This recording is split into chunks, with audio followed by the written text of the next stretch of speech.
Hi,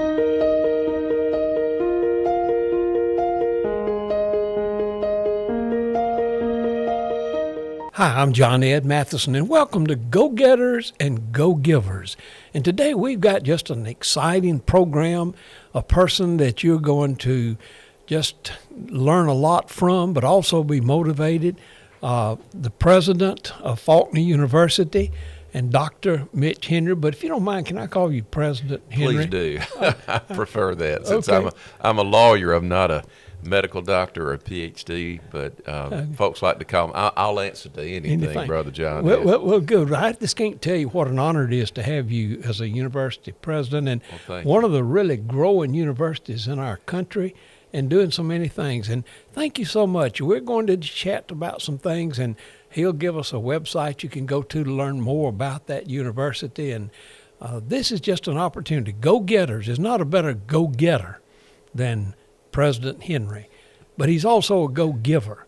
And there are a lot of go-getters in the world, but they don't give. And the whole purpose of this podcast is to look at folks who are successful and how they relate to making a difference in life. So thank you so much for being here. And well, thank you, John Ed, for letting me be here, and just to be in your presence is an honor. We've known each other for years, but I think this is the first time we've done anything together publicly. That's right. I tried to invite you out to lunch a couple of times, but no, we did go to a couple of events in town. Yes, sir. And your university has one of the big benefit events in this whole area, and I've been to those. Yes, sir. And I've been connected with the university in a lot of ways. So we're counting on you being there again this year. We're excited. We're going to have the two top spies in the world on stage together.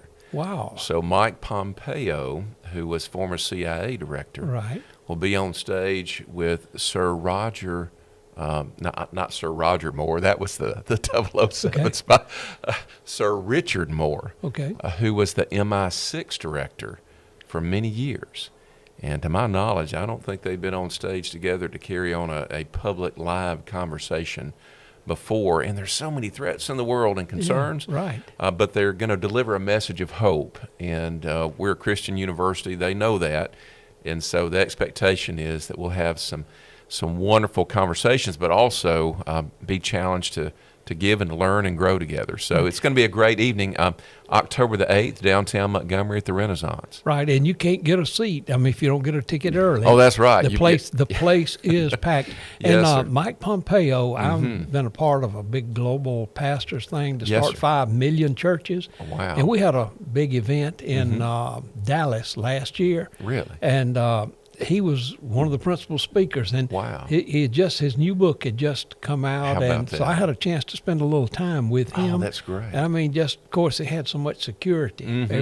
By the way, we didn't have. We'll have a lot of security. Yeah, we didn't have security for you today. I hope you feel safe right here. So it's a blessing to be here. Love your new studio. Love what you're doing here. Isn't this nice? Awesome. Now you are the first person. You're kicking off this whole new. This is just for podcasts. It's been designed. It's wonderful. And so I'm privileged to get to use it. Yes, and Will Adams coordinates all of this, and we're blessed to have that. So maybe tell me a little bit. Tell me about your background. Yes, sir. You're from this area. Yes, sir. Absolutely. Our farm that I grew up on in Pensacola, Alabama, is about 100 years old. And I grew up milking dairy cows at 2 in the morning. Wow. And that's why I decided to go to law school. I didn't like milking cows at 2 in the morning. Figured there's a better way to make a living with a little bit of air conditioning. But went to Auburn, got 2 degrees from there, got a master's in communication. Then I went to the University of Alabama in Tuscaloosa. And John Ed, it was terrible. The whole time I was there, Auburn got beat in football every year. Time. It did. Well, you covered all the bases, though. I could talk to anybody in this part of the world. It's such a big rivalry, and we have a lot of fun. My daughter is now dating an Auburn. She's an Auburn fan, but she's dating an Alabama fan. So we'll see how that works out. Right. But when we were in Tuscaloosa, Cindy and I love that community there. a wonderful place. Went to church with Gene Stallings and Miss Ruth Ann. Wow. And John Mark Stallings. And he's had a big influence on Faulkner and the football field named after his son. He has. Right. Our football field at Faulkner is named John Mark Stallings Field. It is the only football field in the country named after a special needs person. Wow. And we're tickled about that. And it fits so well with the servant-oriented education purpose of our Christian university. And there's a statue that local artist Claudetta Fulmer, who you probably know, also did Rosa Parks' statue downtown. She did a statue of Coach Stallings holding hands with John Mark like he did before every Alabama football game. Right. And so it's a blessing to have that life-size statue there. It's beautiful. Love for folks to come by and see that, and people often do. But it's such a privilege to know the Stallings family. They're starting to get a little bit older, bless their hearts. But 2 years ago, the benefit dinner, he sent us a video, and he's spoken at the university. But it's been such an inspiration in so many ways. But John Mark, I knew him personally. Got to sit with him in church in Tuscaloosa. He had Down syndrome, and I want you to know there are heroes amongst folks that have special needs, and John Mark is one of those heroes. He's inspired so many folks through the years. He's passed away now, but what a blessing. And at our benefit dinner this year, we're going to celebrate heroes like John Mark. Wow. So that will be a fun part of our theme for the dinner that night. So I hope folks can come. Just go to faulkner.edu and get you some tickets. You can order a table and be there. It'll be a packed house, and it's the largest venue, I guess, anywhere in the river region. Largest venue in the river region. It certainly is, and we're expecting a pretty quick sellout this year. But the blessing of being there is it draws people. It's a wonderful venue from all over the Southeast, but particularly from Central Alabama, and the benefit. The proceeds go for student scholarships. So you can't lose that night. You get a great dinner. You're supporting Christian education and the emphasis on vocational ministry that we have at Faulkner. That's so good. Now, so how did you get to be the president? I know. So tell I us had that. no aspirations to ever be a college Christian college president. So I graduated from law school at Alabama, took the bar exam, and went to work at Rushton, Stakely, Johnston, and Garrett. Wonderful law firm here in Montgomery. At the time was the largest general purpose law firm in the area. I became a partner there very quickly. I specialized in courtroom litigation and primarily civil cases. And I defended folks that had been accused of wrongful death, causing a wrongful death, defended folks in business disputes and car wrecks and slip and falls and that sort of thing. Absolutely love practicing law. I could go back today and go in the courtroom and put everything on the line for my client. Love doing that. Left there in 2001 and started my own firm, Webster Henry. And the firm still exists, still has my name with it because I retired from the firm in 2001. I'm sorry, we started the firm in 2001, and I retired from the firm in 2022. And that firm has locations all over Alabama. About 25, 30 lawyers is about the space where they have attorneys working with us, but it's growing. I think we've got 29 attorneys now. I'm retired from practice, so I have an inactive status. But while I did practice, one of my clients was Faulkner University. I knew Dr. Billy Hillier, who'd been president there for many years. They were a good client, but not a great client. You know, those great clients, they get in trouble all the time, and you can make a lot of resources and money from taking care of folks. They rarely got in trouble. But I enjoyed that work, got to know the administration and the faculty there. And then one of my paralegals, Kathy Davis, was hired by Faulkner to lead their American Bar Association approved legal studies program. So you can become a paralegal and be prepared to sit for that certification test at Faulkner. Well, she called me in 2019, right before COVID, and she said, Mitch, one of my attorney professors, a great program. We've got circuit judges that teach in that program. Daryl Bailey, the former district attorney, teaches in the program, and lots of attorneys. She said, I've lost an attorney. Can you come and teach some classes for me? And I said, well, I'll be glad to, Kathy. Kathy helped me start Webster Henry with my partner, Will Webster, years ago. One of the best paralegals in the world. In fact, she was USA Paralegal of the Year a few years ago. Got a lot of great respect for Kathy, so I came and absolutely fell in love with teaching.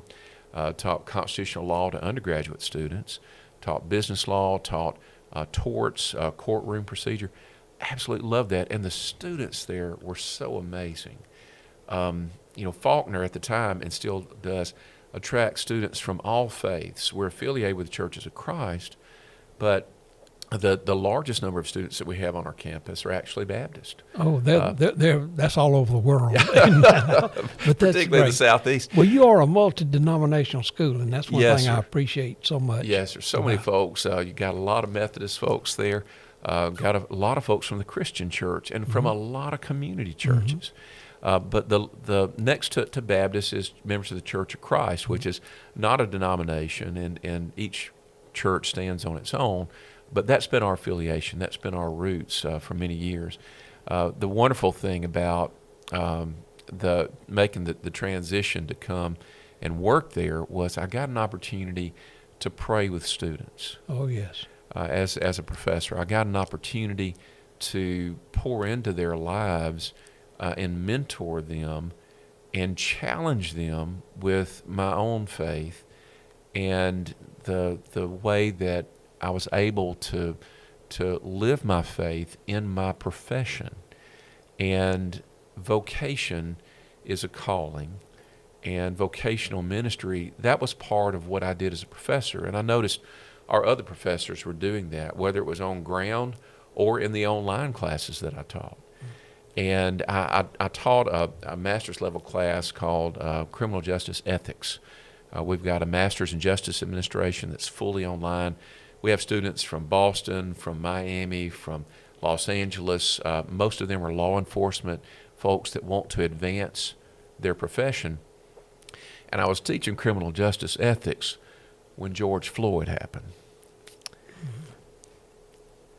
Brother, I'm telling you, that was so challenging for our students.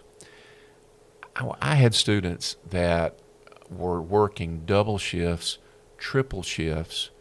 That combination of social distancing and the pandemic shutdown with the riots and the disorder that was happening, I don't think people fully realize what our law enforcement folks went through during that time.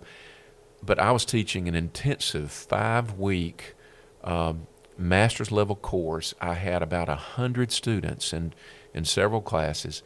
I spent more time praying with my students, John Ed, than I did grading papers.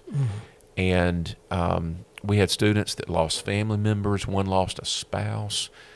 Students that came down with the virus themselves. Students that were injured in some of the social unrest that happened during the time. And I learned, I was encouraged by my director, encouraged by the administration there at the school at the time, to pour into our students.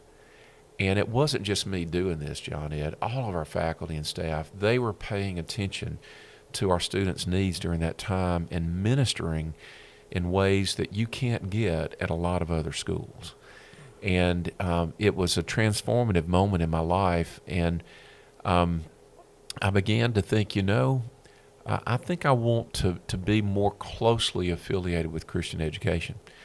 Well, then, shortly after that, the president of the university, Mike Williams, was hired by Harding University to be their president. Right. Out in Searcy, Arkansas. It's a very large school that's affiliated with Churches of Christ also, and that's where he cut his teeth. That was his first place, and they've had a lot of friendships there. And he came to Faulkner from Harding.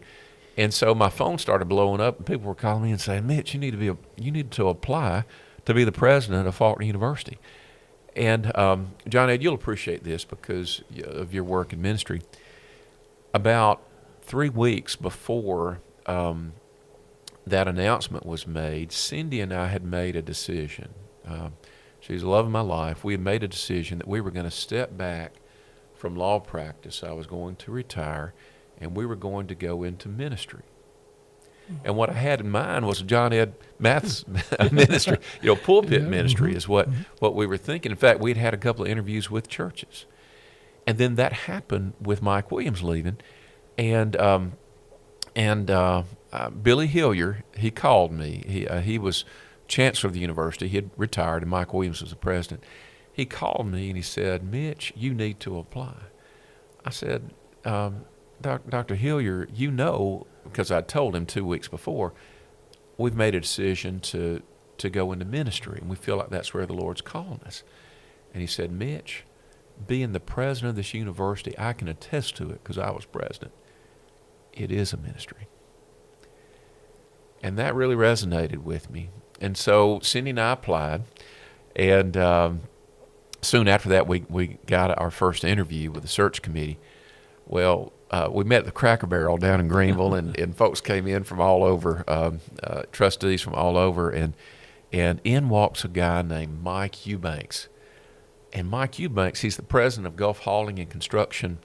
I recognized him. It's the largest developer in that type of work, hauling and construction on the Gulf Coast. And I recognized him because we took his deposition for 6 hours in a case where my client had sued him and his father-in-law, who was president of the business at the time, and they had countersued. It was a mess. But he didn't recognize me. But the whole time he's looking at me like. Well, the next day I got a call. He said, I just figured out who you are. And I thought, calf rope, it's over, There's no way I'll ever be president of Faulkner University. And we talked for about 45 minutes, and we talked a little bit about the case. We talked a little bit about integrity. And at the end of the phone call, he said, Mitch, I'm not going to hold this against you. He said, I know you were doing your job. He said, I know you're a man of faith. He said, you acted with character during that time. And he said, quite frankly, if we'd had good lawyers to start with, we wouldn't have had that business dispute happen between your client and my client. And he's become my biggest fan. Wow. We were selected, accepted the job. He's now the president of our board of trustees. And just a wonderful story. But let me tell you, people have asked me, well, how is being a college president compared to being a lawyer? And I want to tell you, I've got to confess, I was a little bit cocky going into this deal. I thought, if I can handle 120 litigation cases and go toe-to-toe with Jerry Beasley's firm and the best lawyers in the country and win from time to time, if I can manage a law firm, I can handle a Christian college presidency. Let me tell you, it is the toughest job I've ever had in my life. Faulkner is an enterprise. We've got between 3,500, 3,600 students, and we expect in the fall we'll be close to 4,000 or hopefully exceed that. We've got students who are traditional on-ground students. We'll have about 800 of those in the fall. We've got 500, and we'll probably have around 600 College of Health Sciences professional graduate students who are studying physician's assistant studies, physical therapy, and I think you've got a relative in our program. By the way, my grandson is a brilliant young guy, and he had a lot of options, and he chose to come to your program. I'm so glad. And he'll be starting. Now, can I help him with his studies a little bit? Is that allowed? We'd love for it. And actually, you can, because they call for community volunteers to practice their physical therapy. Hey, I'll be a good practice for him then. You might get a free massage. Right. But what university has expanded as much as you have? Well, first, let me just say you're a pastor. Now, well, you're kind. I try to be a shepherd. Right. But how many folks have the concept of a college, university president, being a pastor, praying with people, and working towards, the unity of what can be done and the servant aspect of it. Well, it's so critical. But just the vision you've got. Now, I interrupted you, but I know you're talking about physical therapy and physician's assistants. It all works together. You bought a whole shopping center, We did. And now y'all have converted it into one of the premier, up-to-date health sciences colleges. It's amazing. It's amazing. I tell folks it's amazing what $19 million can do to a Burlington coat factory. That's right. And I would love for folks to come and see it and visit it. But they're in that Christian focused health science college. We've got the PAs, we've got the PTs, we've got occupational therapy, we've got speech therapy, and we offer that both on ground and online. And Brother John Ed, we have a clinic where our students provide free therapy services for children and adults with special needs. Now say that again, because I've seen that. This is amazing. The Center for Therapy and Research, it is a student-led clinic where we provide free services for all those therapies that I just mentioned. And we also provide counseling, which is Christ-centered, for not just the patients, but for their entire families. Within the Center for Therapy and Research, there is a free clinic for children and adults with autism spectrum disorder. And to my knowledge, it's the only place where in one spot a child with autism spectrum disorder can receive physical therapy, occupational therapy that has behavioral therapy components, speech language therapy, and licensed clinical counseling for not just the child, but for the entire family that's working with that child. And we're so proud of it. We've got great partners, great supporters for that. Several state agencies refer patients to us and support that free therapy. Department of Rehab Services, Department of Mental Health, Department of Human Resources. We're providing children in the foster care system and children that might be wards of the state, some that have an autism diagnosis, some that may not, that might need that diagnosis. We've recently partnered with UAB to help provide diagnostic services for those children that might be on the spectrum but have not been diagnosed. And Katie Britt, Senator Britt, loved this young lady. And she was on your show. Right. Well, you had a rock star on the show now. She paved the way for you to come and do this right there. It's hard to follow up Senator Britt. But we worked with her and her staff for a couple of years now, and she has provided us with funding through a designated grant. It's about $1.3 million to allow our clinic to be taken into a mobile bus and into areas of Alabama that need assistance with autism diagnosis, with therapy, and not just that, stroke victims, traumatic brain injury folks, those folks in Evergreen, Alabama, or Georgiana, or south of Selma. These areas of the state, South Baldwin County, there's some areas there where there's a drought. Our plans are to use those funds. We've already ordered one of the buses for it, and our students and our clinical faculty will go mobile and provide those services. And we want to expand it and provide some medical services as well. And we want to deliver these services for free. Did Jesus ever charge for his healing services? We feel like there's a calling to do that, and our students are coming here because they want to be a part of that, not just to have believing professors, but to have a clinical opportunity to meet and help with the needs of the most vulnerable. And we're so excited about doing that. Well, you see, as an outsider, I've been in school a lot. I almost died by degrees.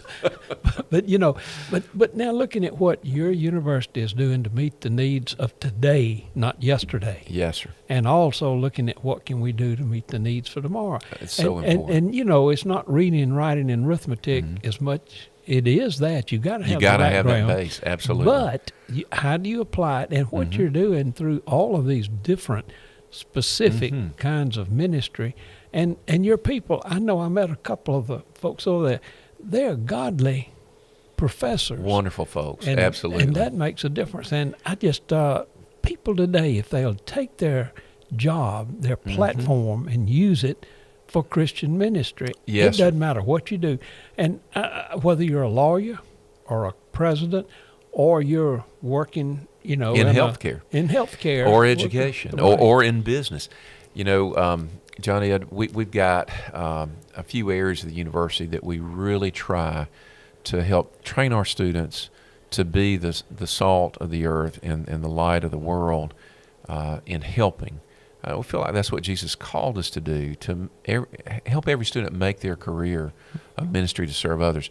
And how do our students help? Well, first of all, I know you love acronyms because I've heard you preach it. You love. All right, so let's. How do you spell help? HELP. All right, healthcare, and we've been talking about that. We've got all those programs that I mentioned. We just added nursing. Oh yes. And there's a shortage of nurses out there.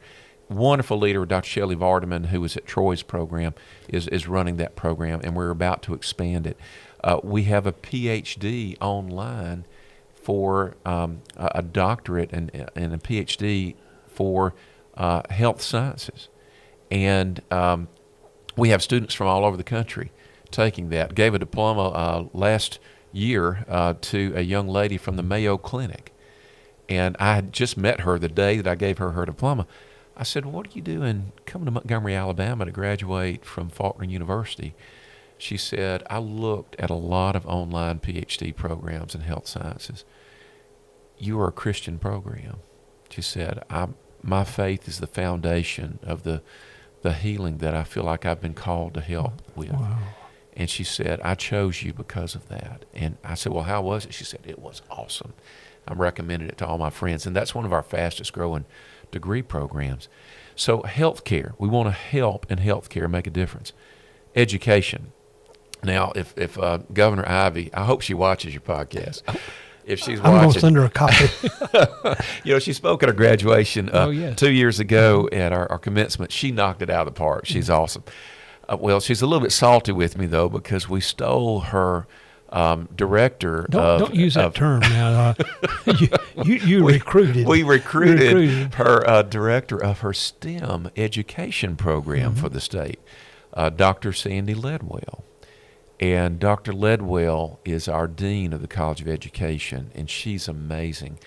We have added and we're growing online master's programs taught by some of the best professors, education professors in the country, that will help teachers be able to advance in getting their master's degrees in multiple areas in education. And of course, we've got a Christian emphasis.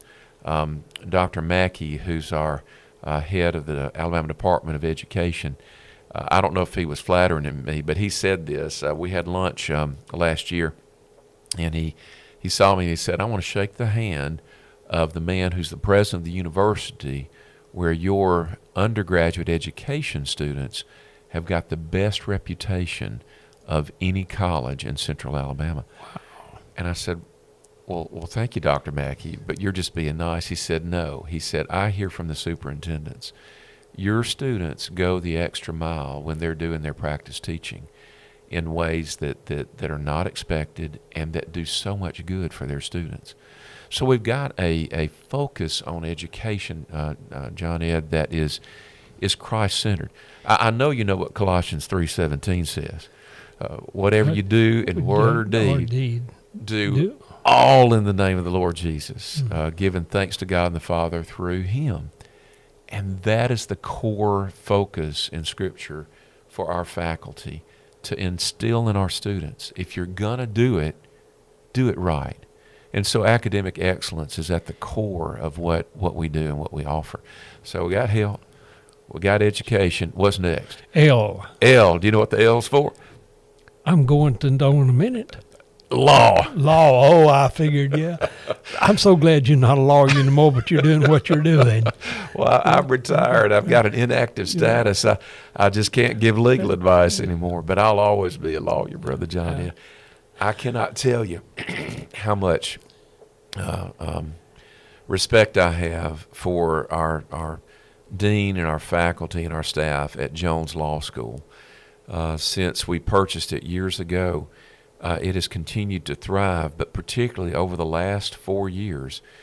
2 of those 4 years, we've been ranked as the highest and fastest growing law school in the country. Now say that again, because this is me. Yes, I know way back, people used to talk about Jones Law School, and that was not comparable to some of the others. That's right, because we weren't. Changed that. Yes, sir. We were, for a time, we were not accredited with the American Bar Association, which meant that for a lengthy period of time, our graduates could practice in Alabama, but they were limited in being able to practice in other states. But then we got ABA accreditation. It happened while Dr. Hillier was here. And Dean Nelson led that effort, still lives here in Montgomery, wonderful, wonderful, godly man. And since that time, the school has continued to grow. Our students who graduate can practice now in any state in the country. And 3 years ago, we were the fastest growing law school in the country. Last year, we were number 3 in growth in the country. And people ask, why is the school growing? Well, let me give you a couple of reasons. One is because we've got some of the best faculty in the world. Number 2 is we're a Christ-centered law school. Amongst Christian law schools, we're ranked nationally in the top 10. We've got an incredible focus on our students and what they do while they're in law school. We've got an incredible trial advocacy program. So we've got trial teams, and we compete with the best in the country. Well, really, it's 3 things. Yes, sir. It's going to be a sermon, so it's got to have 3 points. But it's leadership, and that's where it starts. And if you don't, and whether it's anything you do, if you doesn't have leadership, from sports to business to religion, that's true. And you are providing that leadership, and you're picking people who are leaders, and that's why that you're doing that. And we've got some of the best at the law school. Dean Charles Campbell worked with Attorney General Bill Pryor for years, went to Virginia Law School, one of the best law schools in the country. Amazing dean. He's led the effort there. Great leadership. Darrell Bailey, who I mentioned earlier, he just retired from being the district attorney in Montgomery. Was president of the Alabama District Attorneys Associations, on the National District Attorney Association's board. He is our lead recruiter for Jones Law School. He graduated from Jones himself, and applications this year are up over last year more than 50%. Wow. He's a great recruiter. For the first time, John Ed, we're going to have a waiting list for folks. We got so many people that want to be in the law school. We've got, for the first time this year, at least one student that has made a perfect score on his law school admissions test. He must be a Methodist. He'd have to be. I'm not sure, but he is a believer. He's a believer. And he selected our law school because of our faith foundation. Another reason for our growth is we're innovative. 5 years ago, we started, through Dean Campbell's leadership, what we call the executive schedule. Most folks don't know this, but it takes 3 years to get through law school if you go full-time. We've started a part-time program that takes 4 years. The executive schedule allows a student to take classes both on ground and online. They come on ground every other weekend, Friday evening, and all day Saturday for intensive in-person instruction, which is important and critical in law school, because you got to learn how to be able to speak in court. You got to be able to prepare briefs, and there's a lot of intensive personal effort that's needed. And they go year-round.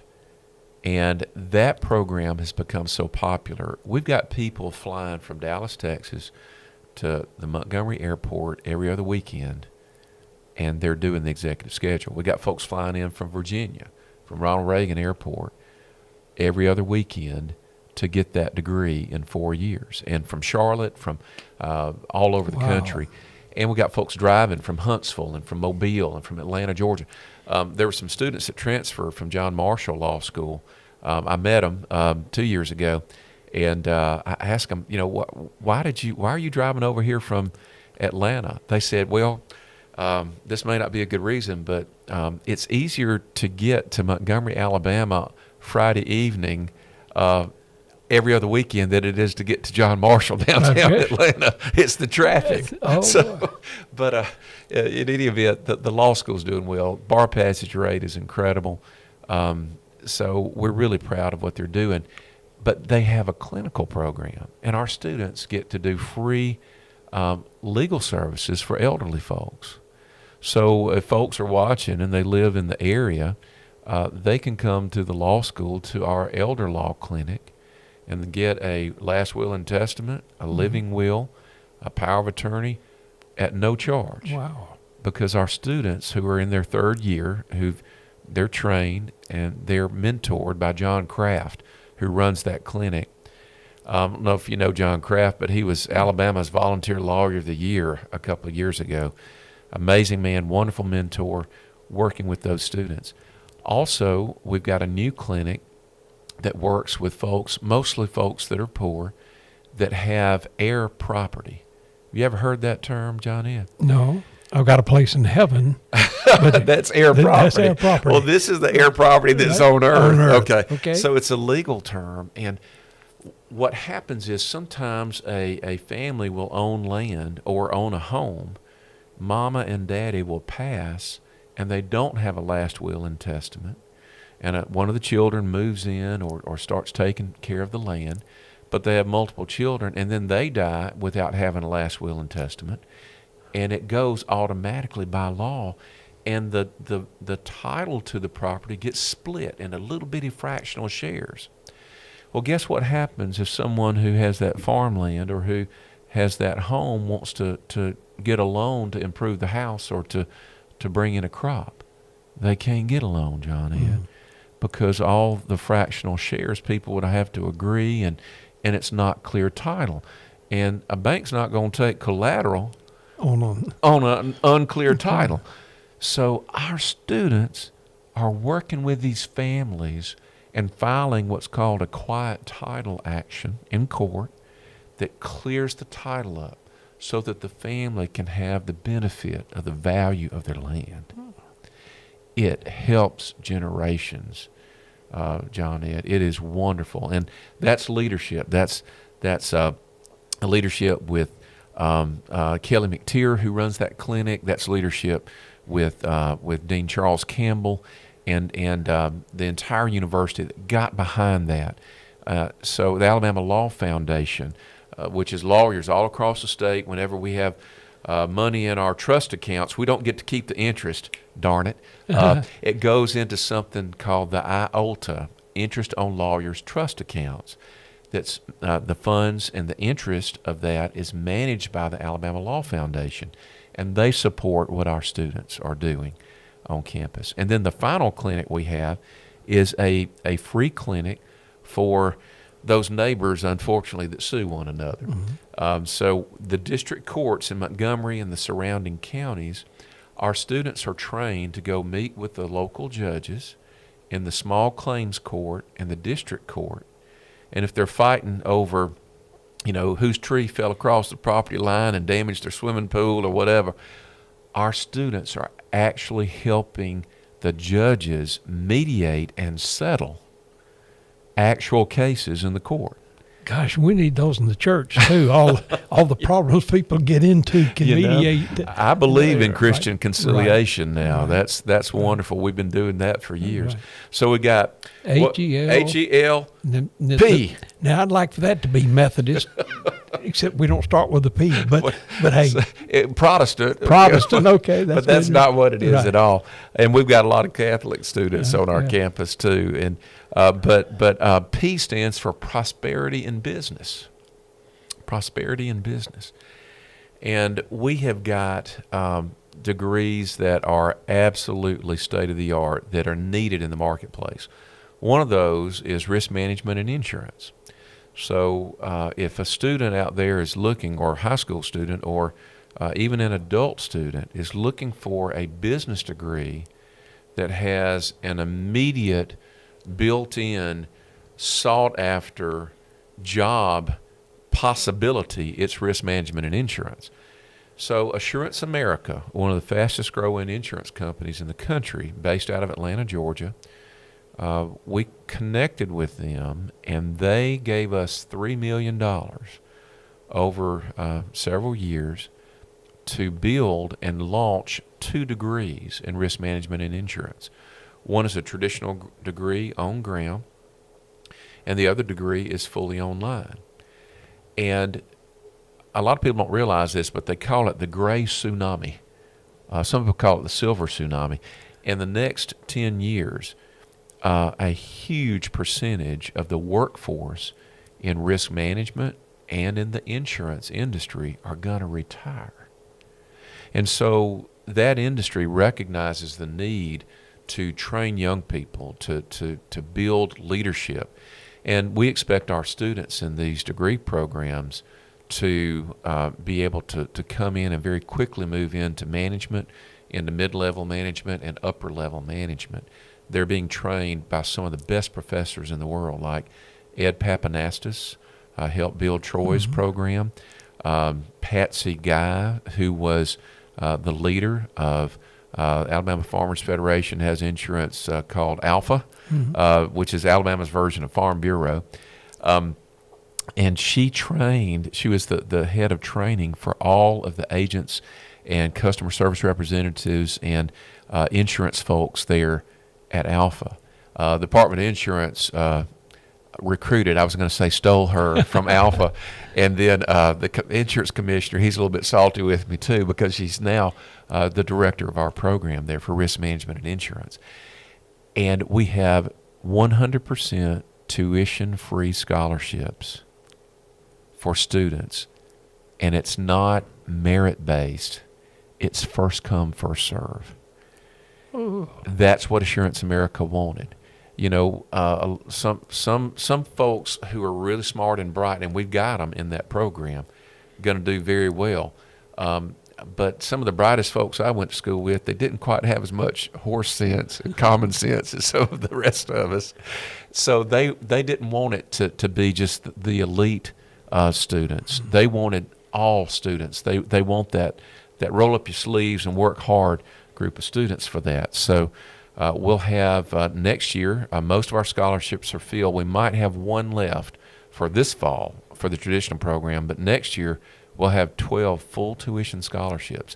So if you're watching out there and this interests you, and if you want to work to help people with life insurance, you want to work to help people when it's the worst day in their life, when they lose their home to a hurricane or a tornado.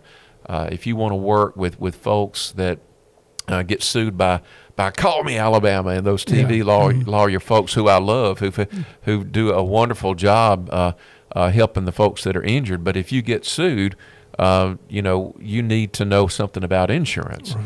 And I can't tell you how many State Farm insureds I handled a case for through the years. And those are tough times when you get a lawsuit given to you.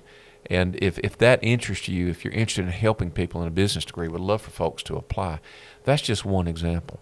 But we've got some of the best professors in the world across the university, and good, godly men and women. I've mentioned a few.